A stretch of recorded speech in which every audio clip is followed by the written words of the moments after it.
మరి సినిమా జర్నలిస్ట్గా చేస్తూ మీరు పిఆర్ఓలుగా కూడా చేశారా? ఆ పిఆర్ఓలుగా కూడా చేశానండి. నేను దాదాపు 200 సినిమాలు చేశాను, పర్సనల్గా చేశాను. ఫస్ట్ ఈనాడులో చేస్తూ సితార్లో చేస్తూ నేను కృష్ణ గారి ఫ్యాన్స్కి లెటర్స్ రాసేవాడిని. అప్పుడు ఆయన ఒక 200 కృష్ణ గారి ఫ్యాన్స్కి బిఏ రాజు నా తర్వాత వచ్చాడు. నేను బిఏ రాజు కూడా కృష్ణ విజయవాడ అసోసియేషన్ పెట్టిన ఉత్తరాలు రాసినప్పుడు నేను జవాబులు రాసినవి ఉన్నాయి చాలా.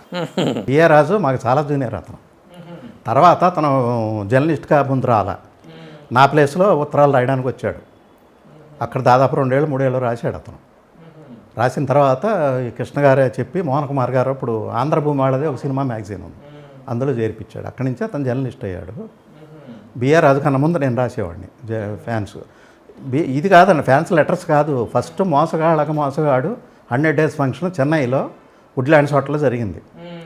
ఆ రోజు టోటల్ ఆయన ఫ్యాన్స్ నేనే ఆర్గనైజ్ చేసి వాళ్ళందరూ వచ్చి వాళ్ళందరినీ కోఆర్డినేట్ చేసి ఫంక్షన్కి అటెండ్ అయ్యేలా చేసి భోజనాలు పెట్టించి మళ్ళీ వాళ్ళు తిరిగి వెళ్ళే వరకు టోటల్ కోఆర్డినేషన్ నాదే. అప్పుడు అంటే మీరు సినిమా జర్నలిస్ట్ ఒక పక్క చేస్తూనే ఇవి చేసేవాళ్ళ? ఇది సినిమా జర్నలిస్ట్ కానీ ముందు 72 కదా అది. అదే ఓకే.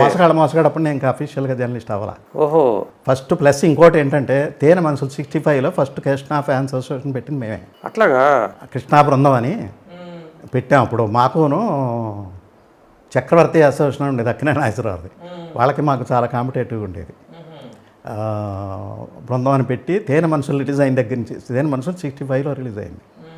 తర్వాత 65 ఎండ్లో పెట్టాం మేము. అది కూడా మన్నయ్య సలహాతోనే పెట్టాం. అందులో ఇప్పుడు ఇవాళ మన రిటైర్డ్ ఇతను ఉన్నాడు, ఆర్టీఓ అతను గాంధీ గారు. ఆ గాంధీ, నేను, మా శివప్రసాద్ అని అతను కూడా అడిషనల్ కమిషనర్గా రిటైర్ అయిపోయాడు. అతను కూడా రిటైర్ అయిపోయాడు. మేము ముగ్గురు ప్లస్ ఆంజనేయులు అని మన పిఆర్ఓ ఉండేవాడు. మేము 4 కలిసి పెట్టాం అప్పుడు కృష్ణ. ప్లస్ ఇంకో అతను ఉన్నాడు మన ఉదయ్ బాను అని ఆంధ్రజ్యోతి వికిలో చివరిలో రాసేవాడు. ఉదయ్ బాను, దాశరథి గారి మేనల్డు. ఓహో అట్లాగా. మేము 5 కలిసి అప్పుడు కృష్ణా బృందం అని పెట్టాం.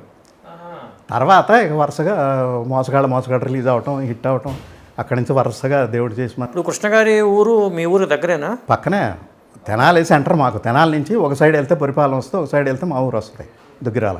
ఓహో. మెయిన్ కృష్ణ గారి బేస్ అంతా మాకు అప్పుడు తెనాలి. ఇప్పుడు కృష్ణ గారి గురించి మీకు బాగా తెలుసు అయితే? ఆ మన్నయ్య ఆయన రూమ్మేట్స్ చెన్నైలో. అట్లాగా.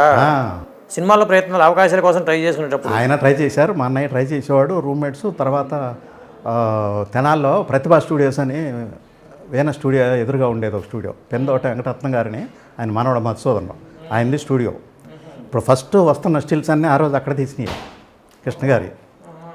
అక్కడ కూర్చునే వాళ్ళు వీళ్ళందరూ, మా అన్నయ్య కానీ ఇప్పుడు ఈ కృష్ణ గారు, మధు, ఈయన ప్లస్ మన ఇప్పుడు ఝాన్సీ ఉంది మన యాంకర్, వాళ్ళ ఫాదరు రాజారావు గారిని, ఆయన కూడా సినిమాలో ట్రై చేశారు ఆ రోజు. అట్లాగా. అంటే ఝాన్సీది కూడా సినిమా బ్యాక్గ్రౌండ్, సినిమా డైరెక్ట్ కాదు, అక్కడి నుంచే వచ్చింది. ఆ అమ్మాయి కూడా ట్రై చేసింది, కాకపోతే ఆయన పెద్ద సక్సెస్ అవ్వాలి ఆర్టిస్ట్గా. ఆ రోజుల్లో కృష్ణ గారు, ఈ రాజారావు గారు అట్లా రోడ్డు మీద కనపడితే అందరూ వెళ్ళాక చూసేవాళ్ళు. మంచి పర్సనాలిటీస్, మంచి కలరు, డామినేటింగ్గా కనిపించేవాడు వీళ్ళిద్దరు కూడా. ఇప్పుడు స్టార్టింగ్ కెరీర్లో కృష్ణ గారు కూడా కష్టాలు పడ్డవాళ్లే. అండ్ కృష్ణ గారిని కాదు సరే, ఎవరైనా కష్టాలు పడకుండా సినిమా ఫీల్డ్ ఎవ్వరూ పైకి రాలా, ఇంక్లూడింగ్ నాగేశ్వరరావు, రామారావు గారు, చిరంజీవి గారు. ఇవాళ వీళ్ళ వారసులు కష్టపడకుండా పైకి వచ్చారేమో, కానీ ఆ రోజుల్లో కష్టపడకుండా ఎవరూ రాలా. ఇప్పుడు చిరంజీవి గారి రూమ్ ఉంటుంది కదండి, ఆ రూమ్ మీకు తెలుసా? తెలుసు, ఆంధ్ర క్లబ్ ఎదురుగా ఉండేది. చిరంజీవి గారు, సుధాకర్ గారు, హరిప్రసాద్ గారు లేడు ఇప్పుడు. ఈ ముగ్గురు ఉండేవాళ్ళు ఆ రూమ్లో. దానికి ముందు వాళ్ళకి ముందు ఎవరు ఉండేవాళ్ళు? సినిమా వాళ్ళు ఎవరు ఉండేవాళ్ళ? సినిమా వాళ్ళు అంటే ఎన్టీఆర్ కూడా అక్కడే ఉండేవాళ్ళు అంటారు. ఎన్టీఆర్ గారు కోడంబాకంలో ఉండేవాడు. కోడంబాకంలో ఆయన ఉన్న దగ్గరలోనే తర్వాత ఆ ఇల్లు కొనుక్కున్నాడు. ఆయన కొనుక్కొని తర్వాత బ్రదర్కి ఇచ్చారు, త్రివిక్రమరావు ఉన్నారు కదా, ఆయనకి ఇచ్చారు ఆ ఇల్లు. ఫస్ట్ అక్కడ ఉండేవాడు. ఈ ఇల్లు అప్పటికి లేదు, అది రూమ్ అండి. ఇల్లు కూడా మనం డైరెక్ట్ పోర్షన్ చెప్పలేము. తర్వాత దీని పక్కనే మురళీమోహన్ గారు ఉండేవాడు, ఈ ఇంటి పక్కనే. తర్వాత ఇప్పుడు వీళ్ళున్న ఆఫీస్ను కూడా మురళీమోహన్ గారు కొనేసుకున్నారు. అప్పుడు పూర్ణ పిక్చర్స్ అండ్ డిస్ట్రిబ్యూషన్ ఉండేది, ఆయనదే ఆఫీస్ అది. ఓనర్ ఎవరో నాకు గుర్తులేదు, వాళ్ళ ఇల్లు ఉండేది. తర్వాత వాళ్ళే కొనేసినట్టున్నారు. వాళ్ళ దగ్గర నుంచి మా మురళీమోహన్ గారు కొన్నారు ఆ ఇల్లు. కొనేసి ఇప్పుడు తర్వాత ఆయన ఆ ఇంట్లోకి షిఫ్ట్ అయ్యాడు. పక్కింటో ఉండేవాడు. ఆ పక్కింటో అద్దెకున్నప్పుడు మురళీమోహన్ గారు ఆయన చాలాసార్లు నేను సితార్ తరఫున ఇంటర్వ్యూ చేశాను. నేను అక్కడికే వెళ్ళేవాడిని మురళీమోహన్ గారు. దాదాపు అందరితోనూ అప్పుడు మంచి లింకులు ఉండేవి సార్. చిరంజీవి గారు కూడా పెళ్లి కాకముందు నుంచి బాగా ఆ రోజుల్లో టచ్లో ఉండేవాడిని నేను. ఇలాంటి ఇంట్రెస్టింగ్ వీడియోస్ కోసం తప్పకుండా మా ఛానల్ని సబ్స్క్రైబ్ చేయండి.